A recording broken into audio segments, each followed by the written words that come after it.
بسم اللہ الرحمن الرحیم۔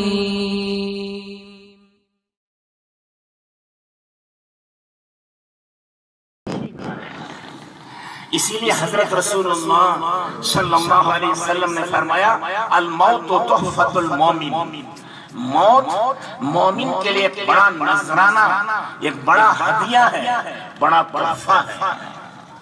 اور پھر فرمایا الموت جسر یوصل الحبیب الی الحبیب، موت ایک پل ہے، پل جانتے ہیں، برج ہے جو ایک دوست کو دوسرے دوستوں سے ملاقات۔ اور مسلمان کا اصلی محبت کرنے والی ذات وہ اللہ کی ہے۔ موت ہی کے بعد اللہ سے ملاقات ہو سکتی ہے۔ اس دنیا میں کوئی اللہ کو دیکھ نہیں سکتا، مل نہیں سکتا، لیکن موت ذریعہ بنتی ہے، سبب بنتی ہے اللہ سے ملنے کا۔ اور موت ہی ذریعہ اور سبب ہے تمام نبیوں سے ملنے کا۔ حضرت سیدنا آدم علیہ السلام، حضرت سیدنا ابراہیم علیہ السلام، سیدنا و مولانا محمد رسول اللہ صلی اللہ علیہ وسلم سے ملنے کا موقع اب وہ موت ہی کے بعد ہو سکتا ہے۔ اس دنیا میں اب موقع نہیں۔ اسی طرح حضرت ابو بکر صدیق رضی اللہ تعالیٰ عنہ، حضرت عمر فاروق رضی اللہ تعالیٰ عنہ، انصار و مہاجرین سے ملنے کا وقت وہ موت ہی کے بعد ہو سکتا ہے۔ کیونکہ آج مل سکتے ہیں کوئی کہیں ملاقات ہو سکتی ہے؟ ہاں، موت ذریعہ بنے گی، موت کے بعد ان تمام انصار و مہاجرین سے ملیں گے۔ اسی طرح حضرت محبوب سبحانی قطب ربانی شیخ عبد القادر جیلانی رحمۃ اللہ علیہ سے ملنے کا موقع موت کے بعد ہے۔ آج ملنا چاہے تو آج نہیں مل سکتا کوئی۔ ہاں، موت کے بعد آپ سے مصافحہ بھی کریں گے، مانقہ بھی کریں گے، اور آپ کے پاس بیٹھیں گے بھی، اور آپ کے نوران، آپ کے انوارات و برکات کو بھی حاصل کریں گے۔ حضرت خواجہ معین الدین چشتی اجمیری رحمت اللہ علیہ آج کوئی ملنا چاہے تو مل نہیں سکتا ہے۔ ہاں، موت کے بعد ہم سب سے مل سکتے ہیں، کیوں بھئی اس دن حضرت محبوب سبحانی قطب ربانی شیخ عبد القادر جیلانی رحمت اللہ علیہ سے ملنے کا دن ہو، کیا وہ دن برا ہے؟ ارے بولو، برا دن ہے وہ؟ جس دن حضرت ابو بکر صدیق رضی اللہ تعالیٰ عنہ سے ملنے کا دن ہے، کیا وہ دن برا ہے؟ کیوں بھائی؟ جس دن آقا رحمت سرور کونین تاجدار مدینہ احمد مجتبی محمد مصطفیٰ حضرت رسول اللہ صلی اللہ علیہ وسلم سے ملنے کا دن، کیا وہ برا دن ہے؟ ارے برا ہے کیا؟ ہزاروں عیدیں اس پر قربان ہیں۔ جیسے میں نے کہا عید جمعہ کا دن بھی عید کا دن ہے، وہ جمعہ کے بعد ختم ہو جاتا ہے۔ رمضان کا دن بھی عید کا دن ہے خطبے کا، وہ ایک دو دن میں ختم ہو جاتا ہے۔ اور یہ موت کے بعد کا جو دن شروع ہوتا ہے وہ کروڑوں سال تک باقی رہتا ہے، کبھی ختم نہیں ہوتا ہے۔ کبھی انبیاء علیہ السلام کے ساتھ بیٹھیں گے، کبھی شہداء کے ساتھ بیٹھیں گے، کبھی صدیقین کے ساتھ بیٹھیں گے، کبھی قطب و ابطال اولیاء اللہ کے ساتھ رہیں گے، اور اللہ یہ بھی موقع دیں گے کہ اللہ اپنی مجلس میں بٹھائے گا اور اللہ کو سب دیکھیں گے۔ صحابہ نے عرض کیا کہ یا رسول اللہ، وہاں تو بہت بھیڑ ہو جائے اللہ کو دیکھنے کے لیے، یا ایک آدمی کو بزرگ کوئی آ جائے دیکھنے کے لیے کتنی بھیڑ ہوتی ہے؟ اور ساری دنیا کے اولین و آخرین حضرت آدم علیہ السلام سے لے کر قیامت تک کے انسان جمع ہوں گے، اور وہ سب اللہ کو دیکھنا چاہیں گے، تو وہاں تو بھیڑ ہو جائے گی دھکم دھکا۔ کہنے لگے ایسا نہیں ہوگا، جیسے 14ویں رات کا چاند تم دیکھتے ہو، کیا بھیڑ ہوتی ہے وہاں؟ ہر آدمی اپنی جگہ سے 14ویں رات کا چاند دیکھ لیتا ہے۔ اسی طرح اللہ تعالیٰ کی زیارت اور دیدار سب کو ہو جاتا ہے۔ پھر اللہ تعالیٰ ان کو قرآن پڑھ کے سناتے ہیں، وہ خود قرآن کے مالک ہیں، تو وہ پڑھیں گے تو یہ لذت ملے گی کہ اگر خوشی کے مارے ہارٹ فیل ہوتا تو وہ مر جاتا۔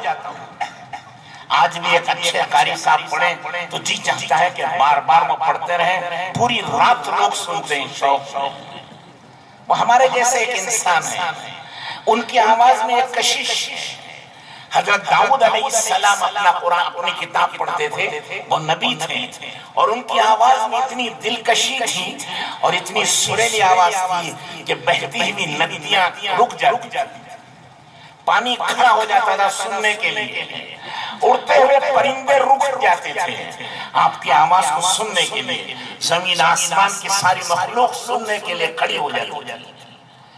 وہ نبی اور رسول تھے، اور اللہ جل شانہ ان سب کے پیدا کرنے والے مالک کو مہربان ہے، آپ کی آواز میں کتنی دلکشی ہوگی، اس کے ساتھ رہیں گے تو ہر روز ایک نیا عید کا دن ہوگا۔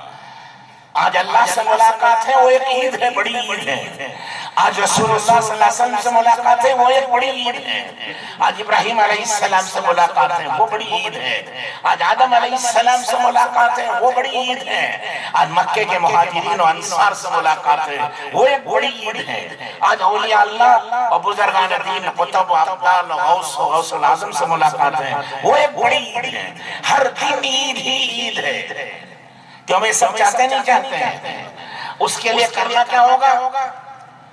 قرآن میں اللہ تعالیٰ کہتے ہیں وَمَن يُطِعِ اللَّهَ وَالرَّسُولَ فَأُولَئِكَ الَّذِينَ مَعَ اللَّهِ فَأُولَئِكَ مَعَ الَّذِينَ أَنْعَمَ اللَّهُ عَلَيْهِم مِّنَ النَّبِيِّينَ وَالصِّدِّيقِينَ وَالشُّهَدَاءِ وَالصَّالِحِينَ۔ جو کچھ میں بیان کر رہا ہوں وہ اپنی طرف سے نہیں، قرآن میں موجود ہے۔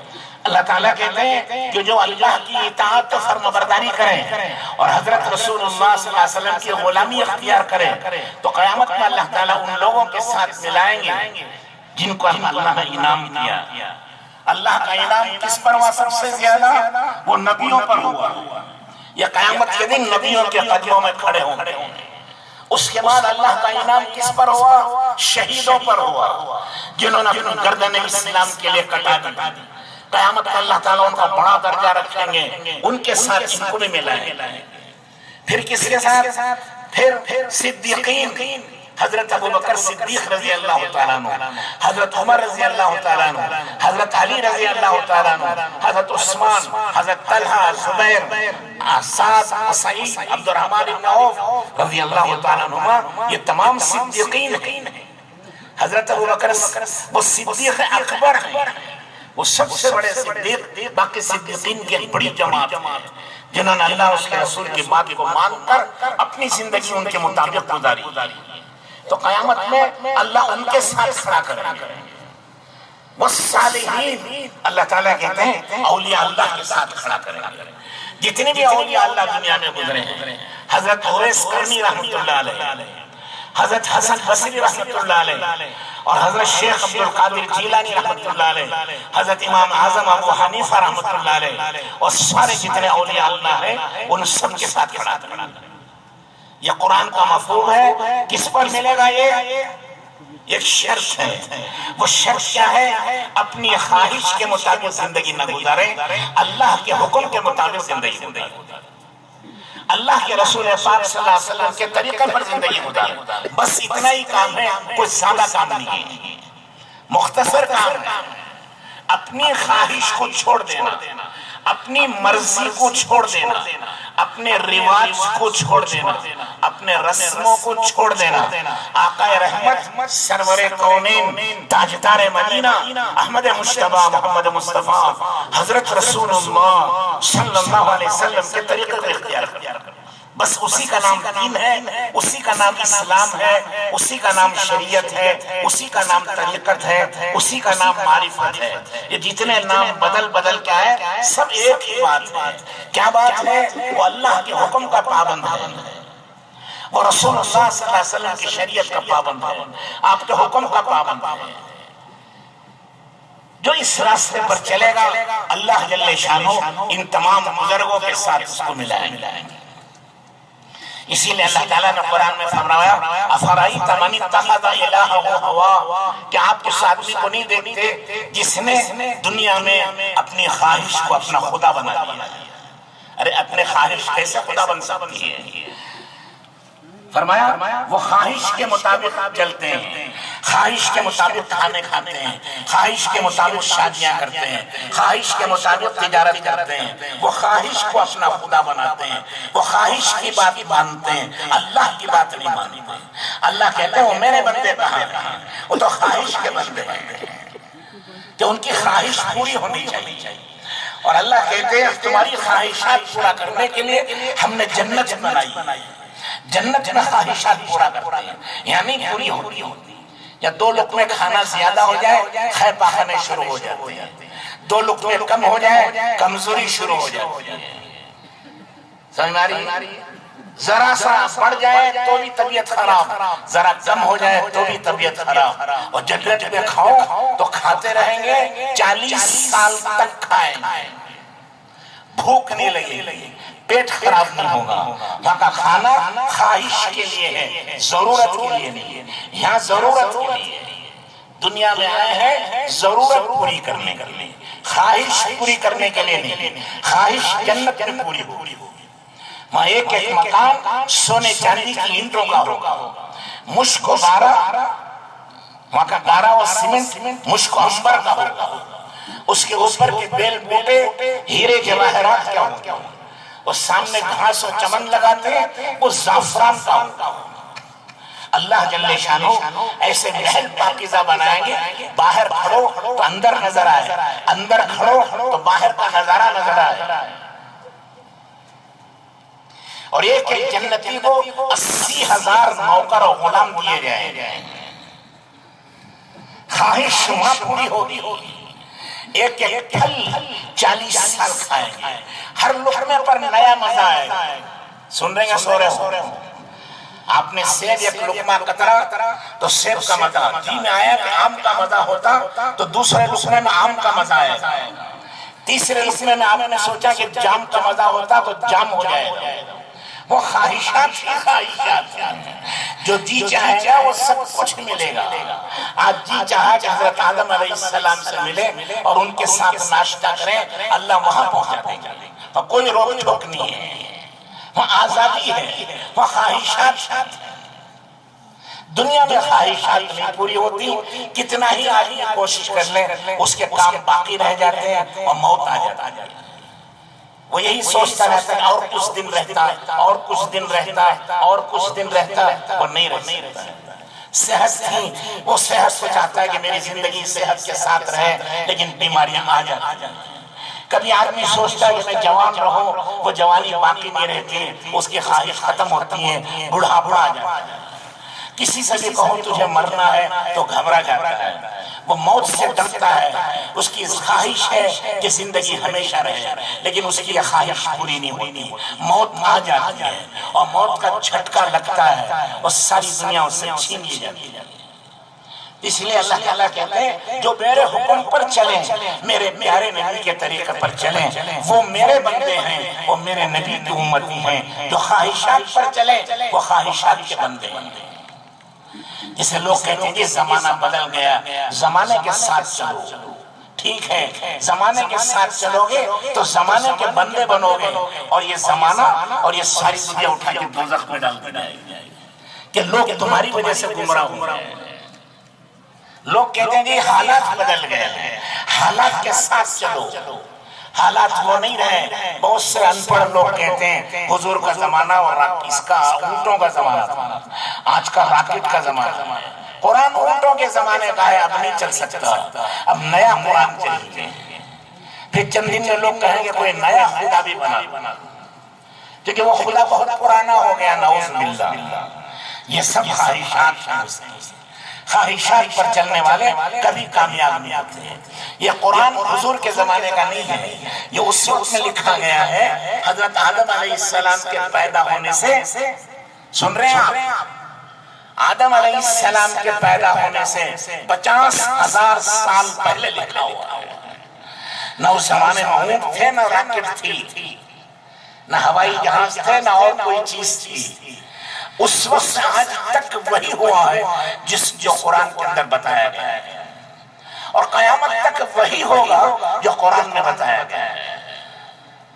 حضور اکرم صلی اللہ علیہ وسلم 1400 سال پہلے جو کچھ فرما گئے وہ حق اور سچ ہے، آج تک وہی ہوا ہے جو حضور اکرم صلی اللہ علیہ وسلم نے فرمایا، قیامت تک وہی ہوگا جو حضور اکرم صلی اللہ علیہ وسلم نے فرمایا، قیامت کے بعد کروڑوں سال تک بھی وہی ہوگا جو حضور اکرم صلی اللہ علیہ وسلم نے فرمایا۔ ہمیں معلوم نہیں ہے، ہم جانتے نہیں ہیں، ورنہ قرآن و حدیث میں سب کچھ موجود ہے۔ اسی لیے حضور اکرم صلی اللہ علیہ وسلم نے فرمایا اوتیت علم الاولین والآخرین، اللہ نے مجھے تمام اولین کا اور تمام آخرین کا، تمام انسانوں اور جنات و فرشتوں سے زیادہ علم مجھے اللہ نے دیا ہے۔ تو آپ کی بات حق ہے، آسمان اپنی جگہ سے ہٹ سکتا ہے، زمین اپنی جگہ سے ہٹ سکتی ہے، اللہ کے رسول کی بات اپنی جگہ سے نہیں ہٹ سکتی۔ ایک وقت آئے گا زمین پھٹ جائے گی، ایک وقت آئے گا آسمان ٹوٹ جائے گا، سمندروں میں آگ لگ جائے گی، اور قیامت کے دن ہوا میں ایسے یہ تمام پہاڑ اور بلڈنگیں اور کوٹھیاں اڑیں گی جیسے مرغی کے پڑ اڑتے ہیں، روئی کے گالے اڑتے ہیں، یہ ہٹ جائیں گے اپنی جگہ سے، اللہ کے رسول کی بات نہیں ہٹے گی۔ تو اس کے لیے اللہ تعالیٰ فرماتے ہیں اپنی خواہش پر چلو گے تو خواہش کے بندے بن جاؤ گے۔ رواج، رسم و رواج ہمارے ہاں کا یہ ہے، اس رسم پر چلو گے رسم کے بندے بن جاؤ گے، زمانے کے ساتھ چلو گے زمانے کے بندے بنو گے، حالات کے ساتھ چلو گے حالات کے بندے بنو گے، میرے حکم پر چلو گے میرے بندے بنو گے۔ حضرت رسول اللہ صلی اللہ علیہ وسلم کی سنت پر چلو گے، حضور اکرم صلی اللہ علیہ وسلم کی امتی اور آپ کے غلام بن کے سیدھے جنت میں آپ کے ساتھ جائیں گے۔